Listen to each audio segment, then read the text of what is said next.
In historical records, the Battle of the Java Sea is recognized as one of the largest naval battles in the history of warfare. This battle had an important impact on the development of the Second World War, as well as being the gateway to Japanese colonization in Indonesia. So, how did the Java Sea battle happen? Who was the winner? USS Arizona by Jap planes. These pictures were made by a fearless cameraman. On December 7, 1941, a massive Japanese attack on the U.S. naval base Pearl Harbor in Hawaii resulted in significant damage to American forces. This attack succeeded in sinking 2 U.S. warships, as well as damaging 6 warships and destroying 180 U.S. warplanes. This attack was the starting point for a series of larger Japanese military actions in the Asian region, with a primary focus on the resource-rich Dutch East Indies. By destroying the Pearl Harbor naval base, it opened the gates for Japan to invade Southeast Asia in an attempt to capture the Dutch East Indies. Japan planned to invade the Dutch East Indies through 3 routes. First, the central route, by attacking the Kalimantan and Sulawesi regions. Second, the eastern route, by attacking the Maluku and Timor Islands. And the third, the western route, by attacking Sumatra Island. It didn't take long for the Dutch East Indies to fall into Japanese hands between December 1941 and February 1942. Not satisfied with this achievement, Japan then centered the Dutch East Indies government in Java as the next target. In response to this situation, the Allies formed a joint command known as ABDACOM, or American British Dutch Australian Command, in January 1942, led by Marshal Archibald Wavell. However, each member had a different strategic view and was more inclined to defend their respective colonies. For the British and Americans, defending other nations' colonies, or the Dutch colonies in Java, did not benefit them. However, for the Dutch, who had long occupied the Dutch East Indies or Indonesia, they still insisted on defending Java from the Japanese. As a result, the British, Americans, and Australians withdrew most of their troops. Automatically, Admiral Helfrich was appointed commander of ABDACOM, and Admiral Karel Doorman was appointed field commander. Eventually, this lack of cohesion between members that would spell doom for them in the future, especially for the Netherlands. Seeing that the Japanese threat was getting closer, Allied forces then conducted patrols, and on February 24, 1942, Allied aircraft caught Japanese destroyers landing on Bowean Island. Admiral Helfrich then ordered all cruisers and destroyers led by Doorman to go to Surabaya with the aim of encircling the Japanese fleet convoy on Bowean Island. However, when they arrived at the target location, they did not find any Japanese ships. Unable to find the Japanese fleet, the Allied ships stopped in Surabaya to refuel and anchored for a while to make a well-thought-out plan codenamed Suicide Operation. In Surabaya, in an old house covered with a grove of trees, the Allied officers were jovial and made the atmosphere in the room lively. They didn't care about the enemy's daily attacks. In fact, they enjoyed each other's company as if they didn't care when death would come. However, the room became quiet when Admiral Doorman entered the room.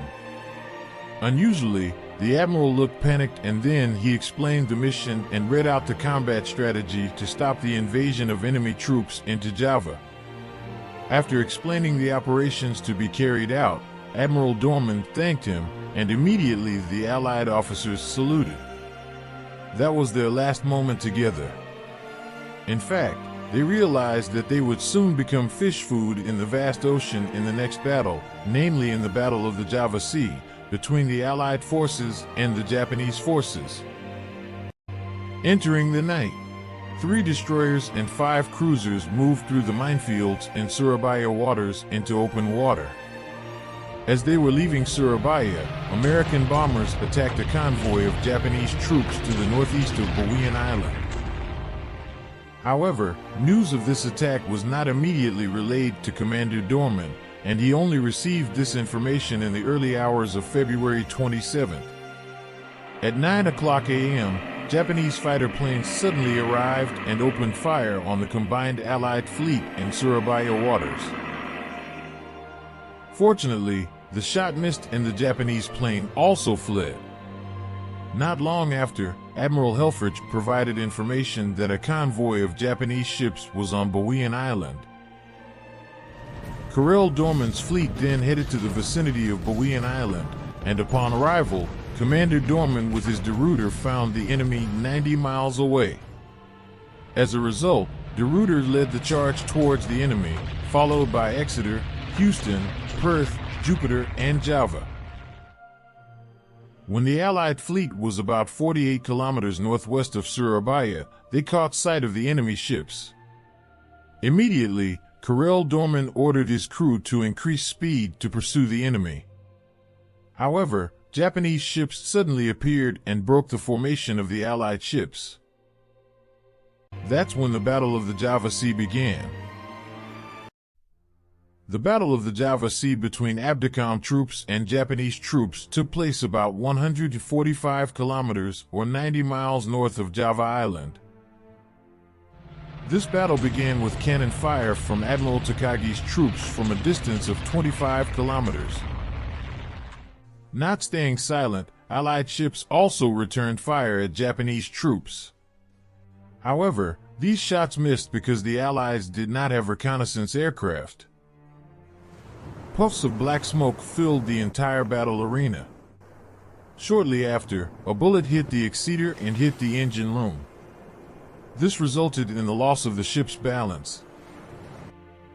Immediately, the Exeter retreated towards the harbor, but the Exeter's retreat was followed by several cruisers such as the Perth, Jupiter, and Java. The crew thought that they were ordered to retreat by Captain Doorman. Feeling that he was abandoned by his troops, Captain Doorman immediately turned around and chased his troops back to the base. The retreat of the Allied forces was caused by a misunderstanding in communication and coordination between the fleets. They did not realize that the Japanese fleet led by Admiral Takagi was pursuing the Allied fleet and provided information to the other fleets. This became the final chapter for the Allies. On the way to the base, ironically at 2300, about 6.5 kilometers from the coast, Jupiter exploded due to a mine previously laid by the Allies themselves. Seeing this opportunity, the Japanese ships Asagumo and Jinsu attacked Electra. As a result, a fierce duel ensued and caused damage on both sides. On the other hand, the Takagi fleet that had arrived at the battle arena withdrew its troops. As a result, Captain Doorman ordered his troops to search for Japanese ships. However, while searching, Japanese reconnaissance planes suddenly dropped flare bombs to mark the presence of Allied forces in the dark. Finally, Japanese cruisers began to approach the Allied fleet, and when they were 9 kilometers away, Japanese troops fired 12 long spear torpedoes at the Allied forces. Not long after, a powerful explosion hit the Java cruiser and made it sink in flames. Shortly after, the deruiter ship that Doorman was aboard was also hit by Japanese fire, causing panic throughout the crew. Captain Doorman realized that his ship would soon sink, so he ordered his men to retreat and save themselves. Gradually, the ship on which Karel Doorman was traveling was destroyed and sank. The same thing happened to the Exeter, Encounter, and Pope as they tried to escape the pursuit of the Japanese fleet convoy. In the end, all Allied naval fleets were destroyed and sunk, except Perth and Houston. The defeat of the Allied forces in the Java Sea battle allowed the Japanese to land their troops in Java easily. Their target this time was the center of the Dutch East Indies government in Java.